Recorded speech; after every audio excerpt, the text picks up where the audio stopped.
बेटा बहुत ही देर कर दी तुमने आ जाने में। जी वो एक्चुअली मैं फंस गया था कहीं लॉकडाउन में। हाँ वो टाइम निकले जा रहे हैं, शुरू करते हैं फिर। भाई फिर शुरू करें। बिल्कुल सर बिल्कुल, वो चेयर रखिए, आप बैठिए, तब तक मैं बाकी फॉर्मेलिटीज पूरी कर लेता नहीं हूँ। नहीं नहीं आज आज बैठ कर नहीं, आज खड़े खड़े करते हैं। सर खड़े खड़े पर हमेशा तो आप बैठ कर ही करते हो ना। अरे यार मैं बैठ कर करूँ खड़े खड़े करूँ, तुम्हें क्या।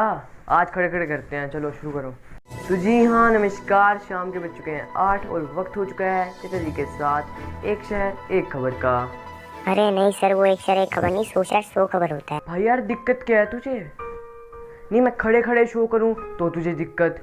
भाई मेरा शो है, मैं एक शहर एक खबर करूँगा, मेरी मर्जी। नहीं नहीं बेटा बात तो तुम सही कह रहे हो, लेकिन मर्जी तो कुत्ते की होती है। oh, no! हाँ तो क्या हो गया, मैं हूँ कुत्ता, मैं इस सरकार का कुत्ता हूँ, मैं इस देश का कुत्ता हूँ। अब यार देखो बंद करो और तू फॉर्मेलिटीज पूरी कर।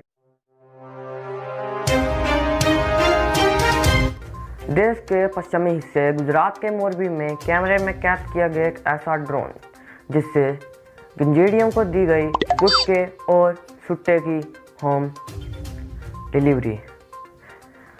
आशा करता हूं कि सरकार द्वारा इन सेवा देने वाले कर्मचारियों पर सख्त से सख्त कार्रवाई की जाएगी। बस यार देखो मैं इस शो की बहुत ज़्यादा इज्जत करता हूँ, पर तुम उन देवता लोगों को यह कहने की मुझसे कोशिश करवा रहे हो कि उन्हें सजा देनी चाहिए।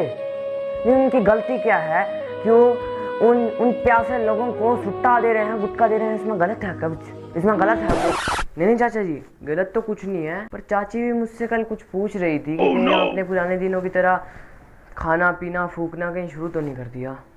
नहीं मैं तो ये कह रहा था कि ये जो गुटखे का पकड़ा गया है वो देवता लगा ड्रोन। अरे क्या सोचते हो तुम। चाची को और जगह लाने की जरूरत क्यों है, हम इंटरव्यू करते हैं ना, वैसे भी समय हो रहा है इंटरव्यू करते हैं। चलो चलो। हाँ दोस्तों आज के दिन का सबसे बड़ा इंतजार पूरा होने जा रहा है। तो हमारे समक्ष देश की दो बड़ी मोहतरमाएं जिन पे खुल के ट्रोल्स हुए हैं वो जुड़ चुकी हैं। नेहा जी मैं आपका अपने शो में बहुत ज़्यादा स्वागत करना चाहूँगा। Thank you very much. तो नेहा मैम मैं आपसे कुछ पूछना चाहूँगा, जैसे अभी आपको पता ही होगा कि अभी आपके ऊपर इतना ट्रोल्स हुए जा रहे हैं, तो इन सब ट्रोल से आप अपने आप को संभाल कैसे लेती हैं? Take it personally. I feel that trolls are a complete waste of time and it's almost disrespectful for me to be even investing time to answer this question.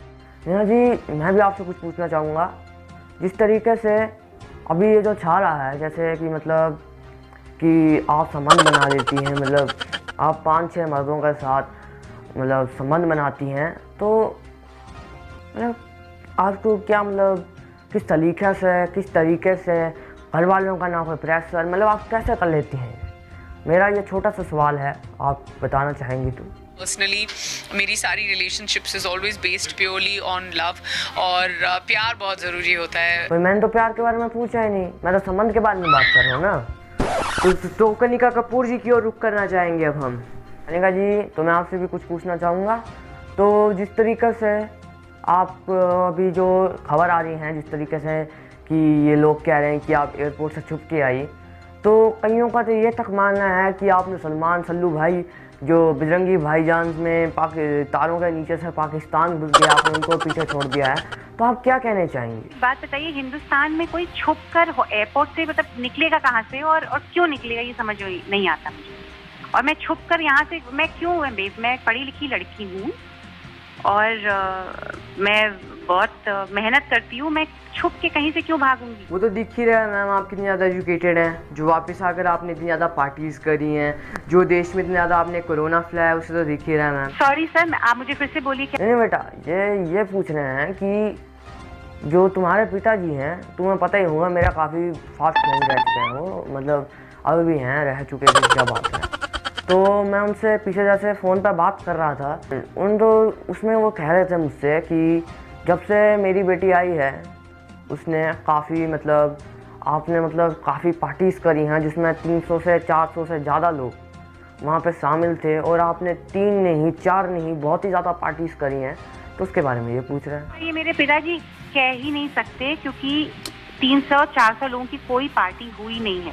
अच्छा आप ये रहने दीजिए, पर आप मुझे ये बताइए कि आपने वापस आकर पार्टीज करी तो करी कैसे? सुन मेरी बात, it's her choice. It's a choice? Are you fucking mad Neha? आपको पता है इस कोरोना के चक्कर में देश में कितने लोगों को कहाँ पर डंडे पड़े हैं? लोगों का चलना, सोना, सोचना, यहाँ तक कि कईयों का तो बैठना भी मुश्किल हो गया। न्यूज़ कार्ड कमाल कर रहे हो यार। न्यूज़ कार्ड नहीं भाई, तुम मुझसे पूछ रहा था ना कि हमेशा तो बैठ कर करते हो, आज खड़े खड़े क्यों?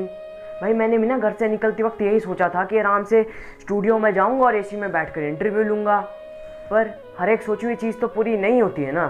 और अगर देश में बाहर ऐसे लॉकडाउन लगाओ फिर तो वो सोची हुई चीज़ भी। जिंदगी झंड बा फिर भी घमंड बा, जिंदगी झंड बा फिर भी घमंड बा।